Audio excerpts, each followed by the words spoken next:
Olá, obrigado por ouvir a mais esse conto. Antes de começar, eu quero pedir para que você, se ainda não é inscrito do canal, que por favor se inscreva. Tenho notado que muitas pessoas que me escutam, cerca de 80%, não se inscrevem no canal. Então, para me ajudar e fazer com que ele cresça, eu peço para que você se inscreva também. Se você já é inscrito, meu muito obrigado.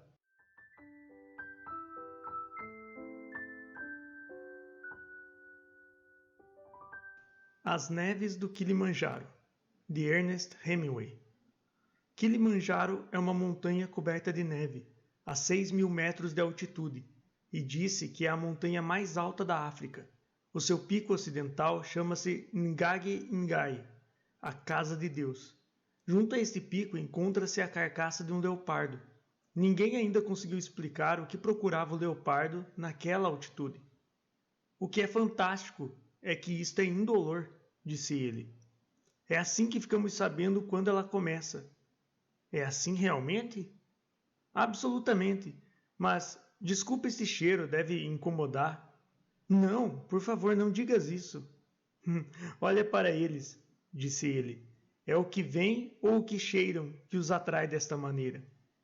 A cama de lona em que o homem estava deitado ficava na extensa sombra de uma mimosa, e quando ele olhou para além da sombra, no brilho intenso da planície, viam-se 3 daquelas aves obscenamente encolhidas, enquanto no céu mais uma dúzia voava fazendo sombras velozes quando passavam.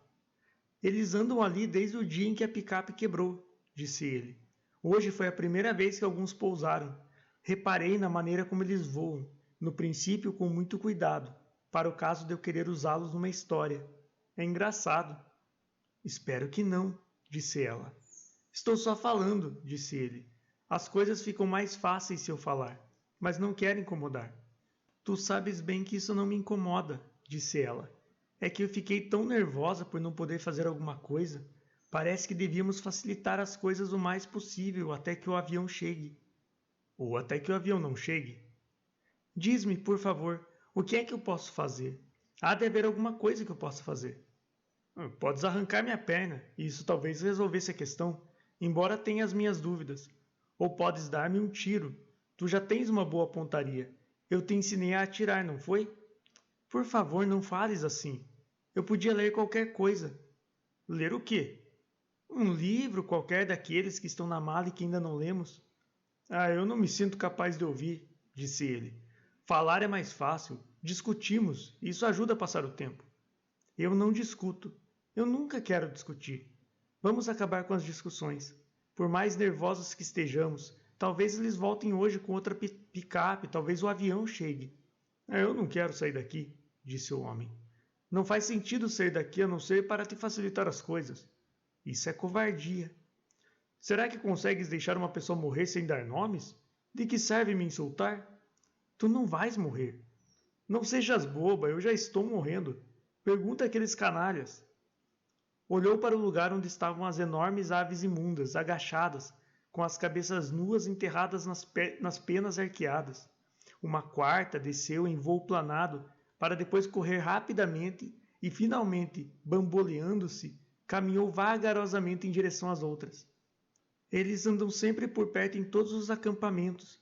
A gente nunca repara neles. Tu não morres se não desistires. Onde é que leste isso? És uma idiota chapada. Podias pensar em arranjar outra pessoa. Por amor de Deus, disse ele, não tenho feito outra coisa. Estendeu-se então na cama e ficou calado por momentos a olhar para a orla do bosque através da luz trêmula do calor. Muito longe, viu uma manada de zebras brancas contra o fundo verde do bosque.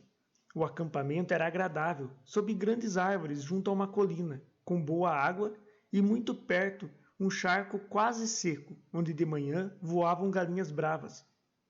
Não queres que te leia qualquer coisa? Perguntou ela. Estava sentada numa cadeira de lona ao lado da cama. Está-se a levantar uma brisa. Não, obrigado. Talvez a caminhoneta venha. A caminhoneta não me interessa nada. A mim interessa. A ti interessam-te tantas coisas que a mim não interessam nada. Não são tantas assim, Harry. E se eu bebesse qualquer coisa? Deve fazer-te mal. Diz no Black que se deve evitar o álcool. Não devias beber. Molo, chamou ele. Diga, Buana. Traz-me uísque soda. Sim, Buana. Não devias, disse ela. É isso que eu quero dizer com desistir. Faz-te mal. Eu sei que te faz mal. Não, disse ele. Faz-me bem. Portanto, agora acabou-se, pensou ele. Já não teria oportunidade de o acabar. Portanto, o fim era assim, uma questiúncula acompanhada de uma bebida.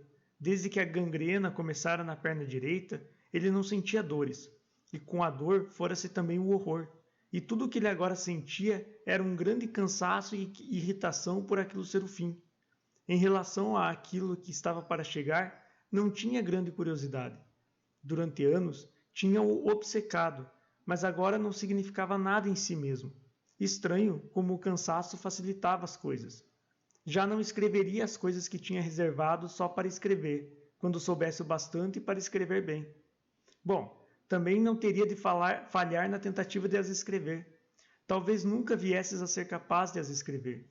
E essa era a razão por que as odiavas e atrasavas o seu começo. Bem, agora nunca viria a saber. Estou arrependida de ter vindo, disse a mulher. Estava a olhar para ele com o copo na mão e a morder o lábio. Tu nunca terias arranjado um problema como este em Paris. Sempre disseste que adoravas Paris. Podíamos ter ficado em Paris ou ido a outro sítio qualquer. Eu teria ido para outro sítio qualquer. Eu disse-te que ia para onde tu quisesses.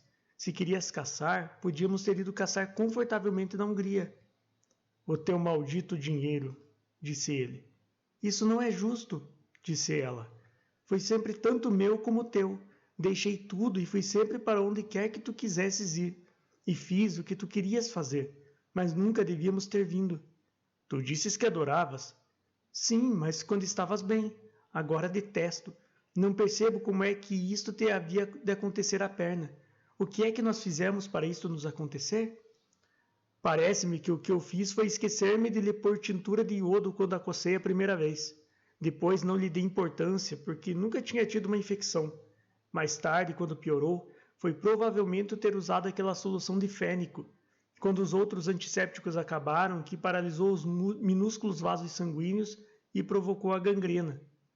Ele olhou para ela. Que mais? Eu não queria dizer isso. Se tivéssemos arranjado um bom mecânico em vez de um motorista cucui, sem experiência, ele teria verificado o óleo e aquele rolamento da caminhoneta. Não se teria queimado. Eu não queria dizer isso. Se tu não tivesses deixado a tua maldita gente de Old Westbury, Saratoga e Palm Beach... Oh, eu amava-te, isso não é justo.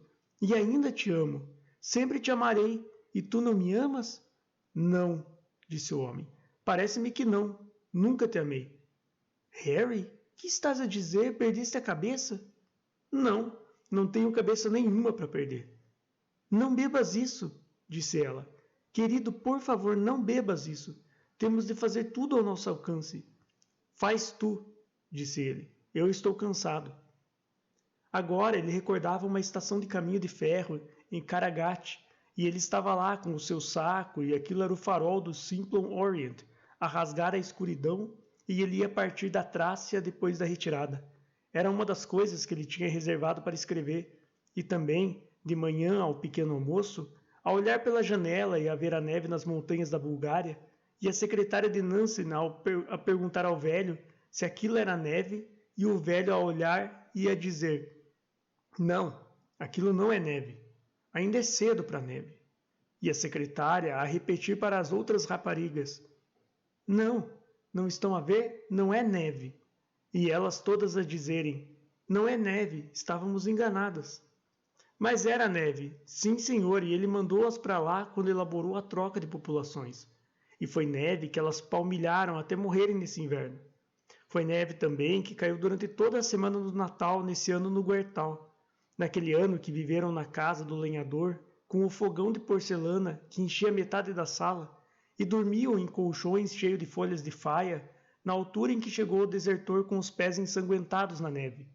Ele disse que a polícia andava atrás dele, e eles deram-lhe meias de lã, e demoraram os polícias a conversa até as marcas terem desaparecido.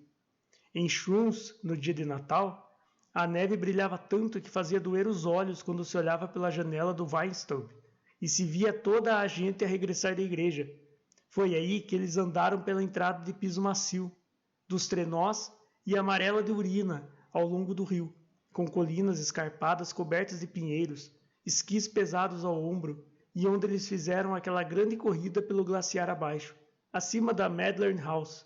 A neve tão macia de ver como a cobertura de um bolo e tão leve como o pó, e lembrou-se do ímpeto silencioso que a velocidade causava quando se saltava como um pássaro.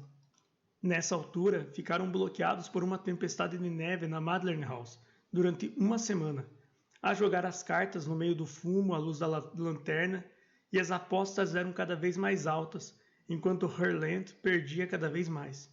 Finalmente perdeu tudo. Tudo, o dinheiro da Skischule e todos os lucros da época e depois o seu próprio capital. Ele via-o com o seu nariz comprido a apanhar as cartas e depois a abrir sans voix. Havia sempre jogo nessa altura. Jogava-se quando não havia neve e jogava-se quando havia neve demais. Pensou no tempo todo que passou a jogar, mas nunca escrevera uma linha sobre isso, nem sobre aquele dia de Natal frio e claro com as montanhas a verem-se do outro lado da planície, que Johnson tinha sobrevoado para lá, da linha, para bombardear o comboio dos oficiais que partiam de licença, metralhando-os à medida que eles se espalhavam e corria. Lembrava-se de Johnson depois de vir à messe e começar a contar o acontecimento, e o silêncio que se fez, e depois alguém a dizer, canalha, assassino. Aqueles austríacos que eles então mataram eram os mesmos com que ele esquiou depois. Não, os mesmos não. Hans, com quem ele esquiou todo aquele ano, tinha estado no Kaiser Jagers, e quando eles foram à caça juntos no pequeno vale acima da serração, tinham conversado sobre a luta em Pasúbio e sobre o ataque a Pértica e a Salone, e ele nunca escrevera uma palavra sobre isso, nem sobre Montecorno, nem sobre Siete Comum, nem sobre Arciedo. Quantos invernos é que ele tinha passado em Vorarlberg e em Alberg? 4. E depois lembrou-se do homem que tinha a raposa para vender quando eles foram a Bludenz, dessa vez para comprar prendas, e do sabor à cereja do belo Kirsch, e escorregadia investida a corrida de neve seca sobre o gelo, a cantar Hi-Ho, disse Holly. Quando se corria o último troço até o declive, indo à direita depois a correr no pomar em 3 voltas, e para fora, atravessando a vala, e até a estrada com gelo por detrás da estalagem, a desapertar os cintos, a tirar os esquis e a encostá-los à parte da madeira da estalagem, à luz do candeeiro vinda da janela, onde dentro, no calor fumarento a cheirar o vinho novo, eles tocavam um acordeão. Onde é que nós ficamos em Paris? Perguntou ele à mulher, que estava sentada junto dele, numa cadeira de lona agora em África. No Crillon, sabes muito bem. Sei muito bem por quê. Era onde sempre ficávamos. Não, nem sempre. Lá e no pavilhão Henri IV, em Saint-Germain. Disseste que adoravas aquilo lá. A adoração é um esterqueiro, disse Harry, e eu sou o galo que vai lá para cantar. Se realmente tens de embarcar, disse ela, será que tens mesmo de destruir tudo o que deixas para trás? Quero dizer, tem mesmo de levar tudo contigo? Será que tens de matar o cavalo e a mulher e queimar a sela e a armadura? Tenho, disse ele.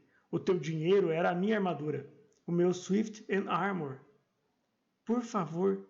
Está bem, eu vou parar com isso, não quero magoar-te. Já é um bocado tarde para isso. Está bem. Vou continuar a magoar-te. É mais divertido. A única coisa que eu gostava de fazer contigo já não posso fazer. Não, isso não é verdade. Tu gostavas de fazer muitas coisas comigo, e tudo o que tu querias fazer, eu fazia. Ah, pelo amor de Deus, para com essa gabarolice, sim? Ele olhou para ela e viu-a chorar. Ouve, disse ele, achas que eu me estou a divertir muito com isso? Não sei por que estou a fazê-lo. Acho que ao tentar matar, a pessoa está a procurar manter-se viva. Eu estava bem quando começamos a conversar. Eu não tinha a intenção de começar com isso. e agora estou completamente maluco e estou a ser cruel contigo o mais possível. Não ligues ao que eu digo, querida. Eu amo-te mesmo. Sabes bem que sim. Nunca amei ninguém como te amo a ti. Caiu nas mentiras habituais que o sustentavam. Tu és muito meigo para mim. Oh, minha cabra, disse ele, minha cabra rica, isso é poesia. Já estou cheio de podridão e poesia, de poesia podre. Cala-te, Harry. Por que é que te has de agora transformar num demônio? Não gosto de deixar ficar seja o que for, disse o homem. Não gosto de deixar ficar as coisas para trás. Era já quase noite e ele tinha estado a dormir. O sol já se escondia por detrás da colina, e agora a sombra cobria toda a planície, e os animais pequenos comiam perto do acampamento. Ele via-os abaixarem rapidamente a cabeça e a abanar a cauda, mantendo-se agora afastados do bosque. As tais aves já não estavam à espera no solo, estavam todas pesadamente empoleiradas numa árvore. Havia agora muito mais. O seu boy pessoal estava sentado junto da cama. A Mensahib foi caçar, disse o rapaz. O Buana quer alguma coisa? Nada. Ela tinha ido caçar para arranjar um pouco de carne, e sabendo como ele gostava de observar os animais, tinha ido para longe de modo a não perturbar aquela pequena parte da planície que ele abarcava com a vista. Ela era sempre ponderada, pensava ele, em tudo o que sabia ou que tinha lido ou de que alguma vez tinha ouvido falar. Ela não tinha culpa dele já estar acabado quando começaram a andar juntos. Como é que uma mulher podia saber que uma pessoa não queria dizer nada daquilo que disse? Que uma pessoa falava apenas por falar e para se sentir bem? Depois que começou a fingir que falava a verdade, as suas mentiras eram mais bem-sucedidas com as mulheres do que quando ele lhes dizia a verdade. Não era tanto o fato dele mentir, mas antes o de não haver uma verdade para dizer. Ele tinha vivido a sua vida e acabara-se e depois continuou a vivê-la de novo, com pessoas diferentes e mais dinheiro, com os melhores dos mesmos lugares e alguns novos. Evitavas pensar e era tudo fantástico. Armavas-te com um bom íntimo para assim não ficar despedaçado, como a maioria deles, e tomavas uma pose que mostrasse que o trabalho que antes fazias não te interessava nada, agora que já não podias fazê-lo. Mas, para ti próprio dizias que havias de escrever sobre aquelas pessoas, sobre os muito ricos, que não eras um deles, mas antes um espião no seu campo, que havia de deixar aquilo e escrever sobre aquilo, e por uma vez aquilo seria escrito por alguém que sabia do que estava a escrever. Mas ele nunca o faria, porque cada dia sem escrita, sem conforto, cada dia em que ele era precisamente aquilo que desprezava, entorpecia sua capacidade e amolecia sua vontade de trabalhar, de tal maneira que, por fim, não fazia mesmo nada. As pessoas que ele agora conhecia sentiam-se muito melhor quando ele não trabalhava. A África era o lugar onde ele fora mais feliz nos bons tempos da sua vida, e, portanto, tinha lá voltado para começar de novo. Tinham feito este safari com o mínimo de conforto, sem privações, mas também sem luxo, e ele pensara que assim poderia voltar ao treino daquela maneira, que de certa maneira poderia desfazer-se da gordura do espírito, tal como um lutador ia para a montanha trabalhar e treinar, para assim queimar a do corpo. Ela gostara, disse que adorava aquilo. Ela adorava qualquer coisa que fosse excitante, que envolvesse uma mudança de cenário, onde houvesse boas pessoas e onde as coisas fossem agradáveis. E ele tinha sentido a ilusão de recuperar a força de vontade para trabalhar.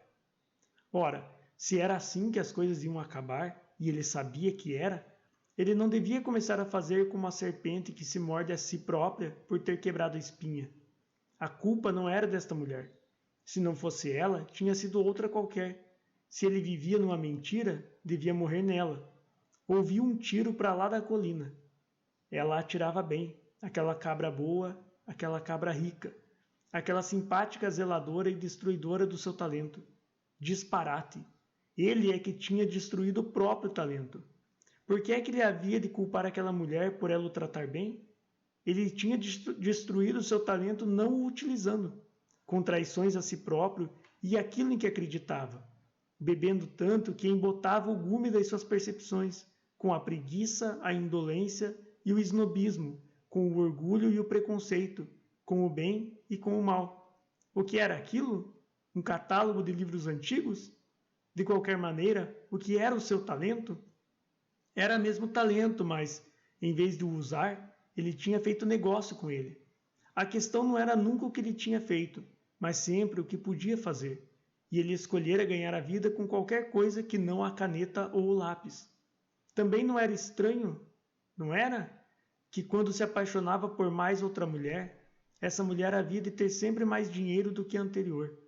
Mas quando já não estava apaixonado, quando já só andava a mentir, como no caso desta, agora que era de todas a mais rica, que tinha o dinheiro todo, que tivera marido e filhos, que tinha arranjado amantes e se tinha fartado deles, que o amava profundamente como escritor, como homem, como companheiro, como uma posse de que se orgulhava.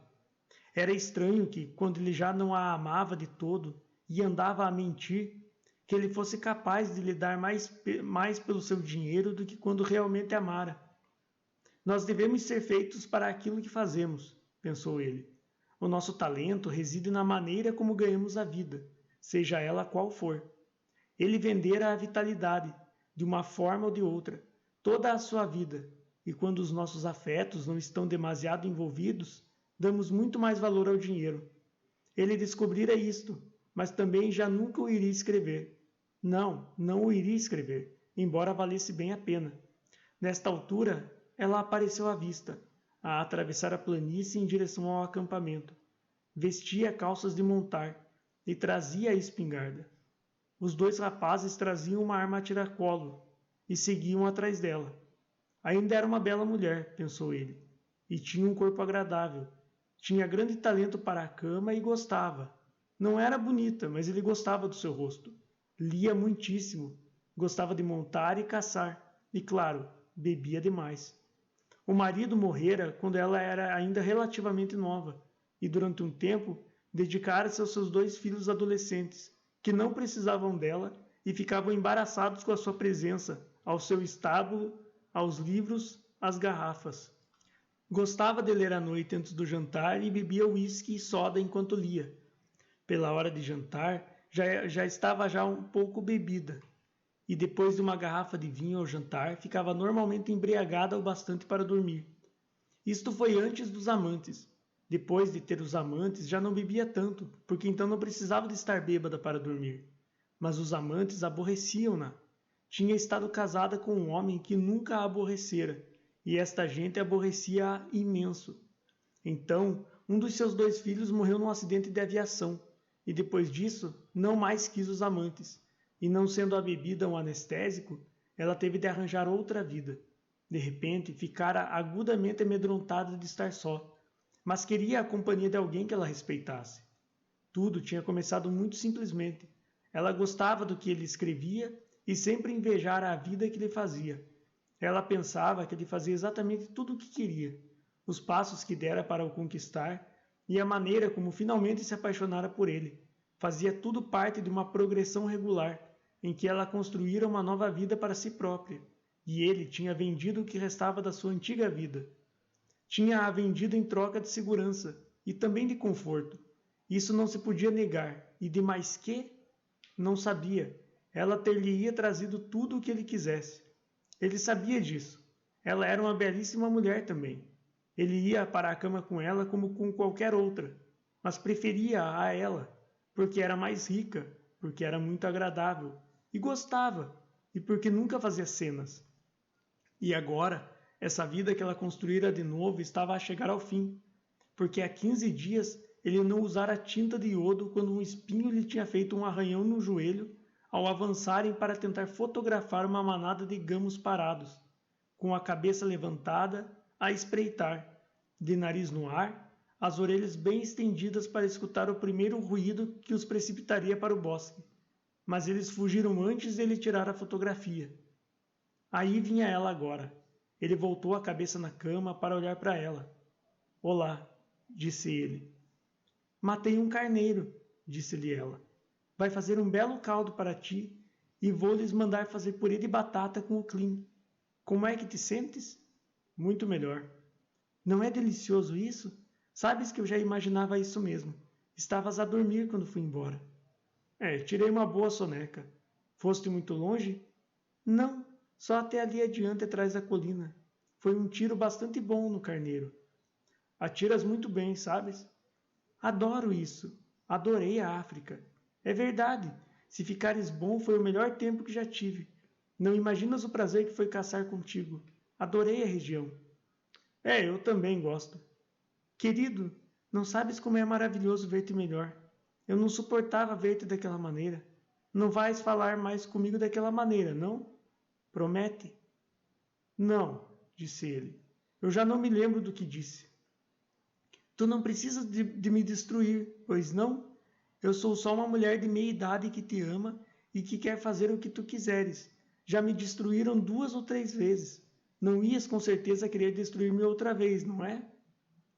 Eu gostaria de te destruir umas vezes na cama, disse ele. Sim, essa é uma boa destruição. Foi para sermos destruídos dessa maneira que nós fomos feitos.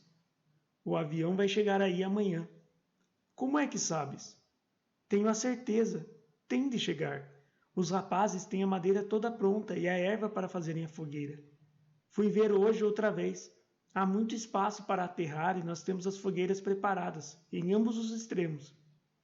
O que é que te faz pensar que ele vem amanhã? Tenho a certeza de que vem. Já está atrasado. Depois, na cidade, eles tratam-te da perna, e então nós trataremos de fazer alguma destruição, não daquele terrível gênero falado. Vamos beber um uísque? O sol já se pôs. Acha que deves? Eu vou beber um. Vamos beber juntos, Molo.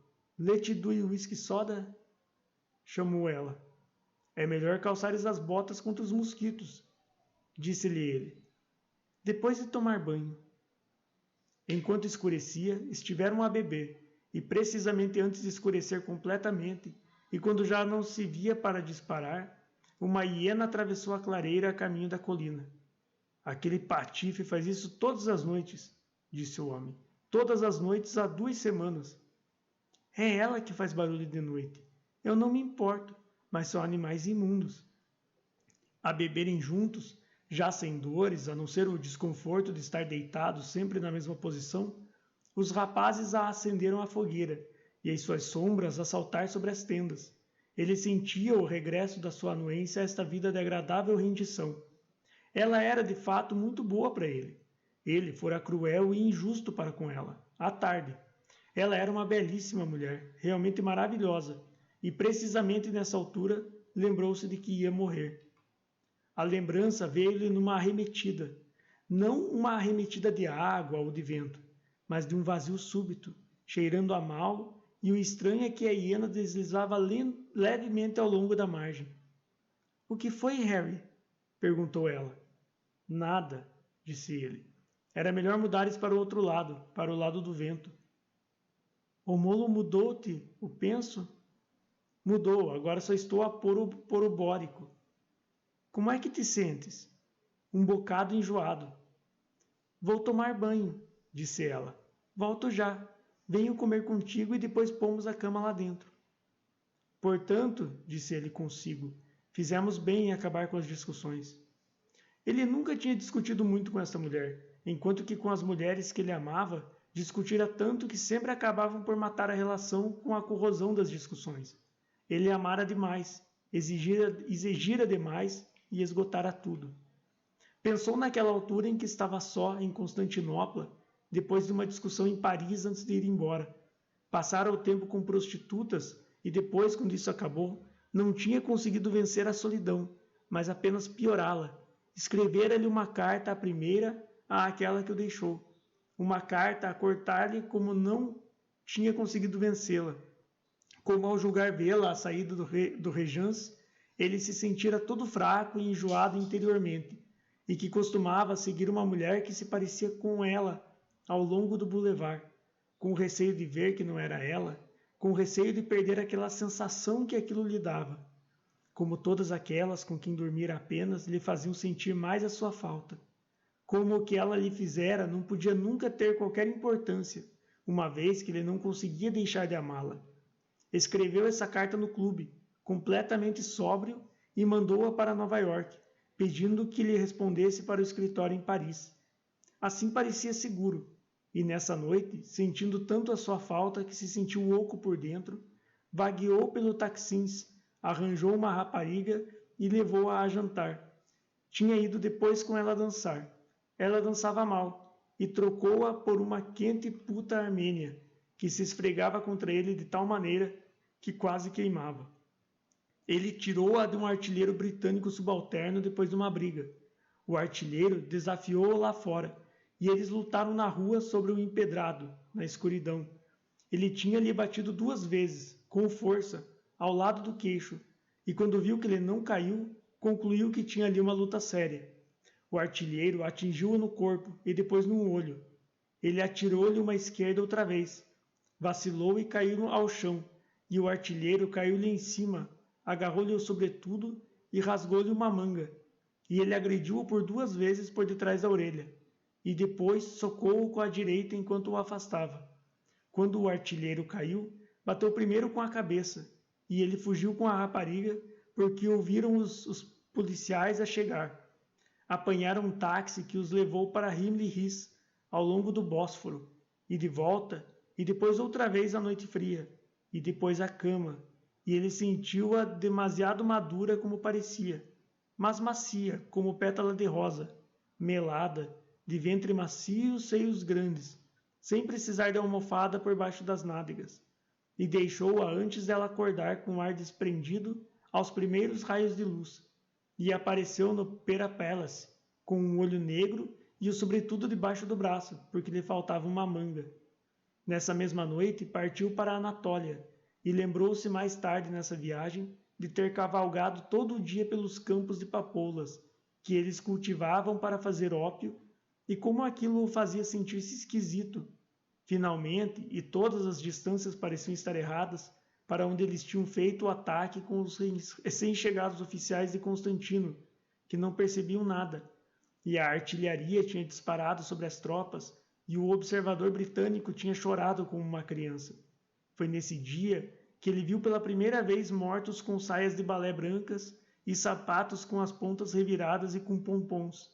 Os turcos tinham vindo com regularidade aos magotes, e ele tinha visto os homens de saias a correr, e os oficiais a disparar sobre eles, e depois a correr.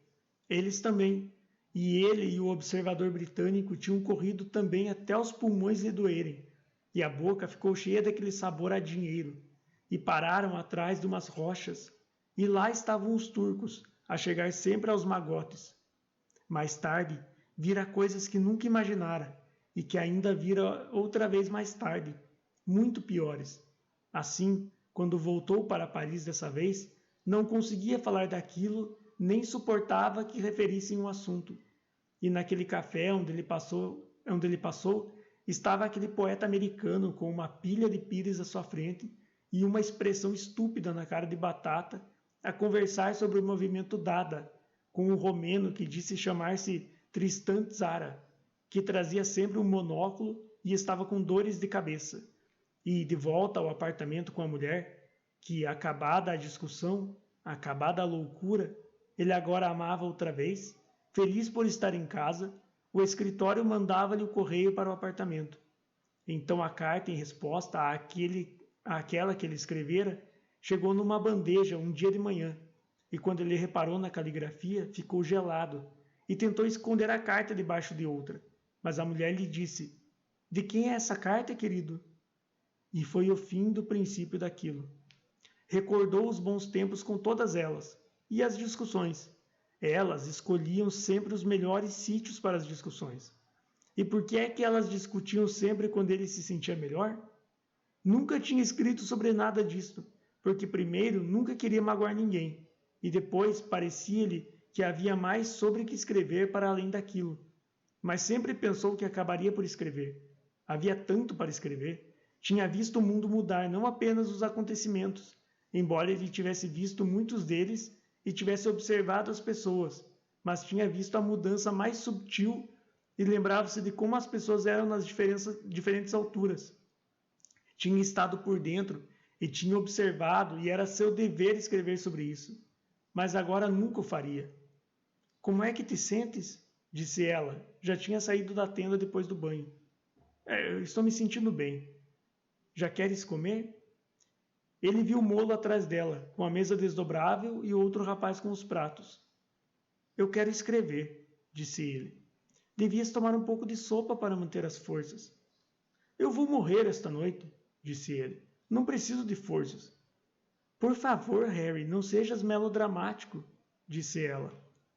Por que não usas o nariz? Já estou todo podre até a coxa. Para que diabo me vou me chatear com sopão? Molo, traz o uísque soda. Toma o caldo, por favor, disse ela calmamente. Está bem. O caldo estava quente. Teve de o deixar arrefecer na tigela para o tomar, e depois bebeu-o de um trago. És uma excelente mulher, disse ele. Não ligues ao que eu digo. Ela olhou para ele com a sua conhecida cara bem amada do Spur Town and Country. Só um pouco pior na bebida, só um pouco pior na cama. Mas Town and Country nunca mostraram aqueles seios tão bons e aquelas coxas tão úteis e aquelas mãos tão acariciadoras. E enquanto olhava e viu seu tão agradável e bem conhecido sorriso, sentiu a morte a aproximar-se de novo. Dessa vez não havia pressa. Era um sopro, como o de uma aragem que faz a chama da vela tremer e alongar-se. Eles podem trazer-me a rede mais tarde e pendurá-la na árvore, e fazer a fogueira. Esta noite não vou ficar na tenda. Não vale a pena mudar-me. Está uma noite clara, não vai chover. Então era assim que se morria, em sussurros que não se ouviam. Bem, não haveria mais discussões. Podia prometê-lo. Não ia agora estragar a única coisa que nunca experimentara. Se calhar ia. Tu estragavas sempre tudo. Mas talvez não fosse. Não sabes tomar ditado, sabes? Nunca aprendi, disse-lhe ela. Não tem importância. Não havia tempo, claro, embora desse a sensação de que aquilo se comprimia de maneira a poder meter-se tudo num parágrafo se eu conseguisse agarrá-lo bem. Era uma casa de madeira com as juntas calafetadas com argamassa branca, numa colina sobre o lago. Havia um sino num poste ao lado da porta para chamar as pessoas para as refeições. Por detrás da casa ficavam os campos, e por detrás dos campos, a floresta. Uma fila de choupos ia da casa até ao embarcadouro, mais choupos ao longo do pontão. Uma estrada subia até as colinas, acompanhando-a a orla da floresta, e ao longo da estrada ele apanhava amoras silvestres. Depois a casa ardeu e todas as armas penduradas sobre a lareira se queimaram, e depois os canos com o chumbo derretido nas câmaras e as coronhas carbonizadas ficaram sobre o monte das cinzas que foram utilizadas para fazer soda cáustica para as grandes caldeiras de ferro do sabão. E tu perguntavas ao avô se podias brincar com elas, e ele dizia não. Compreendes, ainda eram as suas armas, e nunca mais comprou outras, e também nunca mais caçou. A casa foi reconstruída no mesmo local, aproveitando os destroços e pintada de branco, e da entrada viam-se os choupos e para além deles o lago. Mas nunca mais houve armas. Os canos das armas que estavam penduradas na parede da casa estavam ali no Monte das Cinzas, e nunca mais ninguém mexeu nelas. Na Floresta Negra, depois da guerra, alugamos um ribeiro de trutas, e havia duas maneiras de lá chegar. Uma era ir pelo vale abaixo, desde Triberg, rodear a estrada do vale à sombra das árvores que bordejavam aquela estrada branca, e depois subir por um caminho lateral, que seguia pela colina acima, passando por muitas pequenas quintas com aquelas grandes casas de Schwarwald, até o caminho atravessar o ribeiro. Era aí que a pesca começava. A outra maneira era trepar pela orla escarpada dos bosques, e depois atravessar o cume das colinas pelos pinhais, e sair para a orla de uma veiga, e descer por esta veiga até a ponte. Havia vidoeiros ao longo do ribeiro, e este não era grande, mas estreito, claro e rápido, com pequenos poços nos sítios, onde a água tinha escavado a passagem por debaixo das raízes dos vidoeiros. No hotel em Triberg, o proprietário teve uma bela época. Foi muito agradável e éramos todos amigos. No ano seguinte veio a inflação, e o dinheiro que ele tinha feito no ano anterior não chegou para comprar as provisões necessárias para abrir o hotel e enforcou-se. Tu podias ditar isto, mas não podias ditar a praça Contrescarpe, onde as vendedeiras de flores tingiam as flores na rua, e a tinta escorria para o pavimento, de onde os autocarros partiam, e os velhos e as velhas, sempre bêbados de vinho e bagaço ordinários, o cheiro a suor sujo, e a pobreza, e a embriaguez no café des amateurs, e as prostitutas no bal musette, por cima do qual viviam. A porteira que acolhia o soldado da guarda republicana no seu apartamento, o capacete emplumado de crinas sobre a cadeira, a locatária da frente, cujo marido era corredor de bicicleta, e a alegria dela naquela manhã na leiteria, quando abriu o lauto e viu que ele se classificara em terceiro lugar no Paris Tours, a sua primeira grande corrida. Ela corara e rira e subira as escadas a gritar, com aquele jornal desportivo amarelo na mão. O marido da mulher, que dirigia o bal musette, era motorista de táxi, e quando ele, Harry, tinha de apanhar um avião muito cedo, batia-lhe a porta para o acordar, e eles bebiam um copo de vinho branco, cada um ao balcão cromado do bar, antes de partirem. Ele, nessa altura, conhecia os moradores daquele bairro porque eram todos pobres. Naquela praça havia duas espécies de gente, os bêbados e os desportistas. Os bêbados matavam a pobreza dessa maneira. Os desportistas superavam-na com o exercício. Eram os descendentes dos communards, e para eles não era preciso um grande esforço para saberem da sua política. Eles sabiam quem matara os pais, os parentes, os irmãos e os amigos, quando as tropas de Versalhes entraram na cidade e a tomaram, depois a comuna, e executaram quem quer que apanhassem de mãos calosas ou que usasse boina ou exibisse qualquer outro sinal de que era um trabalhador. E naquela pobreza e naquele bairro do outro lado da rua, de uma boucherie chevaline e de uma cooperativa vinícola, ele tinha escrito o começo de tudo o que tinha que fazer. Nunca gostara de qualquer outra zona de Paris como gostava daquela. As árvores esparramadas, as velhas casas rebocadas de branco e pintadas de castanho na parte de baixo, o verde dos autocarros naquela praça quadrada, a tinta purpúrea das flores sobre o pavimento, a descida íngreme da rua Cardinal Lemonnier, pela colina abaixo até o rio, e do outro lado, o estreito mundo da rua Mouffetard, apinhada de gente, a rua que subia em direção ao Panteão e a outra por onde ele ia sempre de bicicleta, a única rua asfaltada daquele bairro, macia sob os pneus, com as casas estreitas e altas, e o edifício alto daquele hotel barato onde morrera Paul Verlaine. Os apartamentos onde eles viviam tinham apenas 2 divisões, e ele tinha um quarto no último andar desse hotel, que lhe custava 60 francos por mês, onde ele escrevia, e de lá havia os telhados e as chaminés e todas as colinas de Paris. Do apartamento, apenas se via a loja do vendedor de lenha e carvão. Vendia vinho também, vinho ordinário.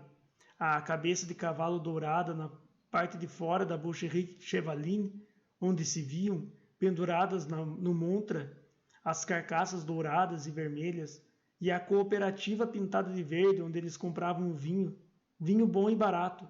O resto eram paredes de estuque e as janelas dos vizinhos. Vizinhos que, à noite, quando algum bêbado deitado na rua resmungava e gemia, naquele ivresse tipicamente francesa, que nos queriam convencer de que não existia, abriam as janelas e depois o murmúrio das conversas. Onde está a polícia quando não é preciso o gajo anda sempre por aí? Deve estar a dormir com alguma porteira. Chama o agente.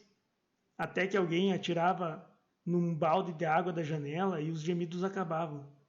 O que é aquilo? Água. Ah, inteligente. E as janelas a fecharem-se. Marie, a mulher há dias dele, a protestar contra o dia de trabalho de 8 horas, dizendo: se o marido trabalha até às 6, embebeda-se só um bocado a caminho de casa e não gasta muito. Se trabalha só até às 5, embebeda-se todas as noites e fica sem dinheiro. É a mulher do trabalhador que sofre com esta redução das horas de trabalho. Não queres mais caldo? Perguntou então a mulher. Não, obrigado, está muito bom. Toma, só um bocadinho. Eu queria era um whisky soda. Isso não te faz bem. Não, faz-me mal. Cole Porter escreveu a letra e a música. Ou saber que vais ficar louca por mim. Sabes muito bem que eu gosto que bebas. Pois, só que me faz mal. Quando ela se for, pensou ele, vou ter tudo o que quiser. Não tudo o que quiser, mas tudo o que houver.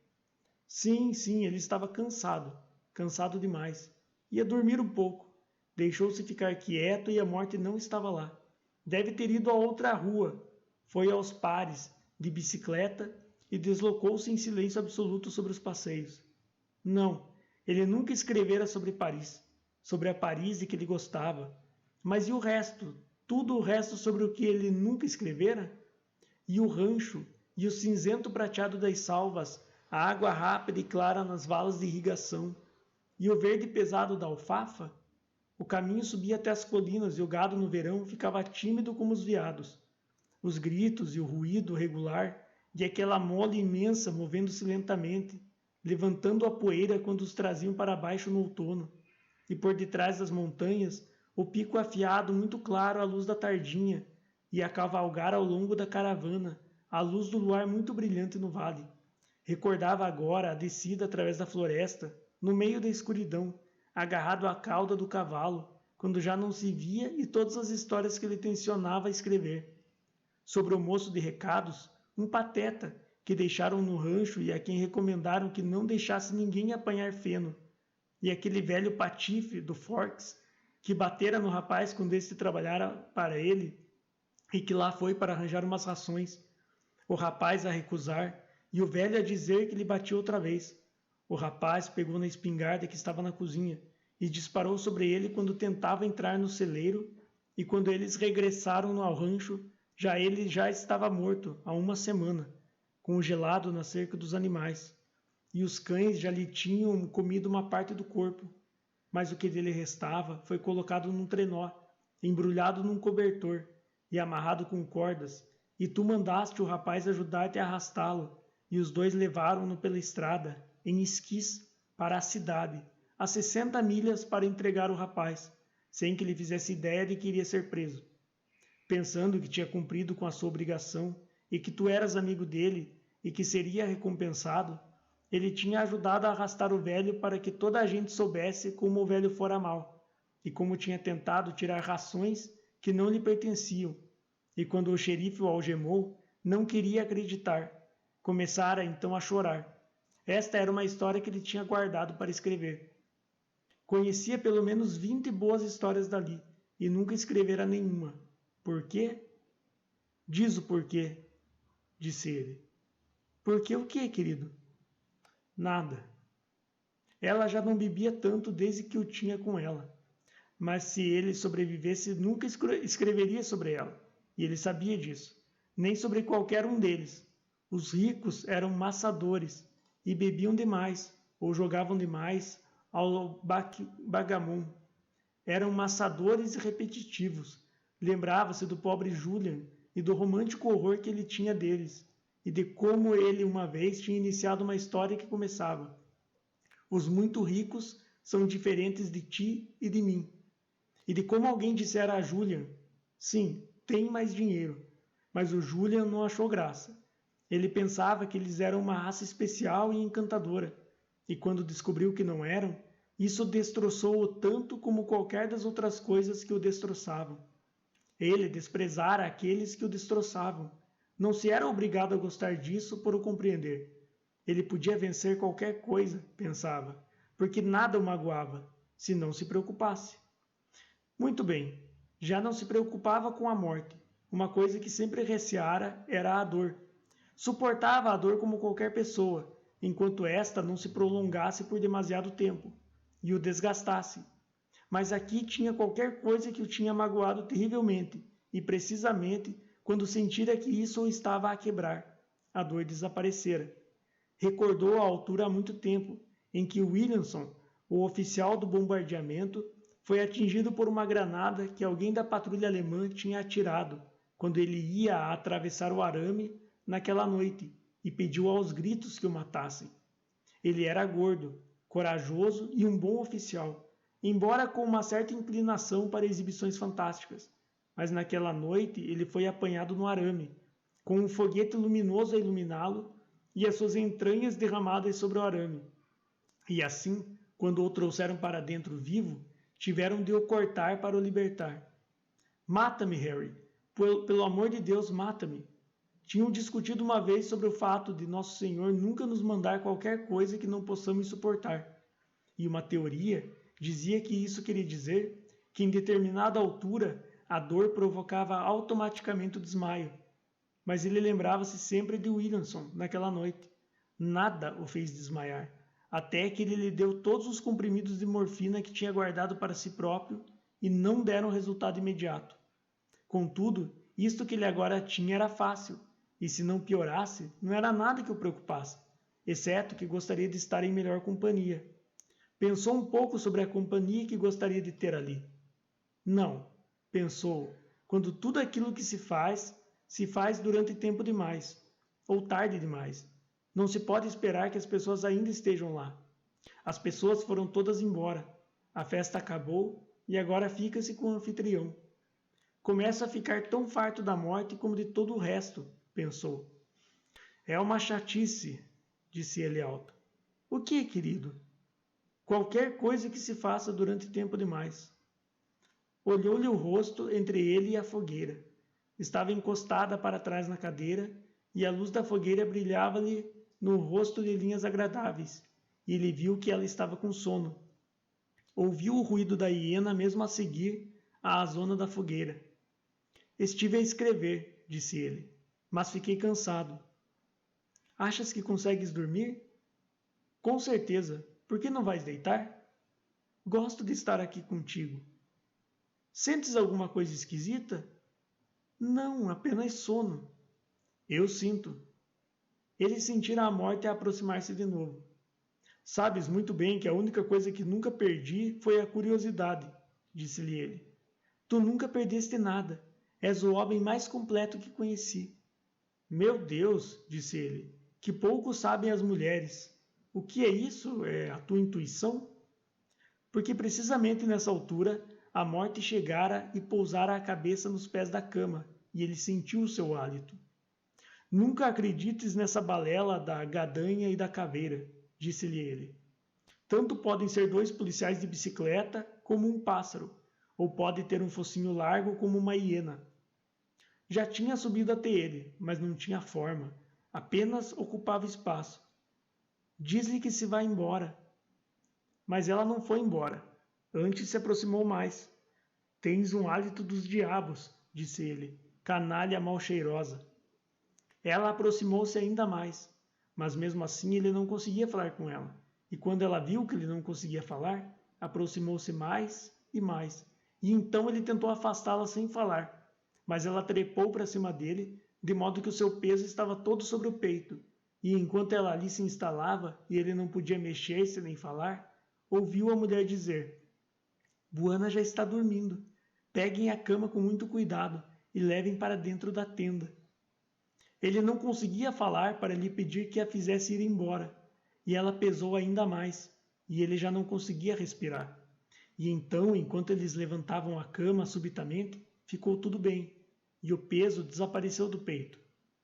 Era de manhã já, há algum tempo, e ele ouviu o avião.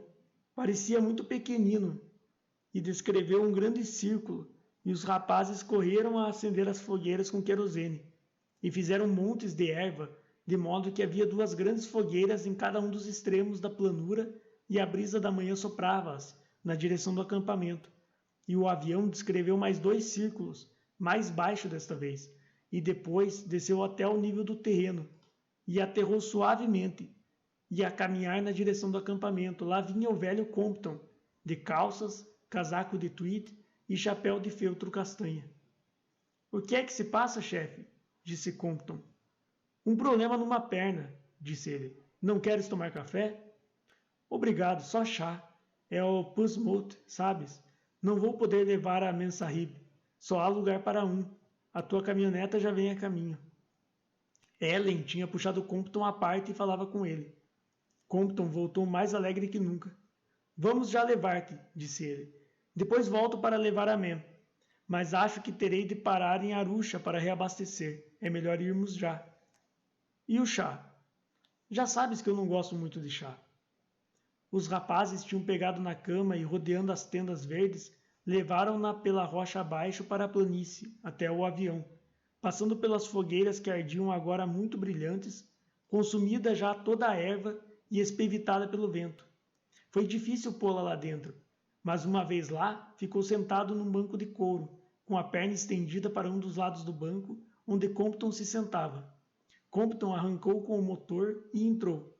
Ele acenou para Ellen e para os rapazes, e quando aquele ruído se tornou naquele roncar muito familiar, deram a volta, o comp atento aos buracos dos javalis, e aceleraram aos solavancos, ao longo da faixa, entre as fogueiras, e com o último solavanco levantaram um voo, e ele viu-os todos de pé lá embaixo a acenar, e o acampamento ao lado da colina, que agora começava a ficar achatada, e a planície a estender-se, maciços de árvores, e o bosque a ficar achatado, enquanto os rastros dos animais corriam macios até aos charcos secos, e havia uma nova água que ele nunca conhecera.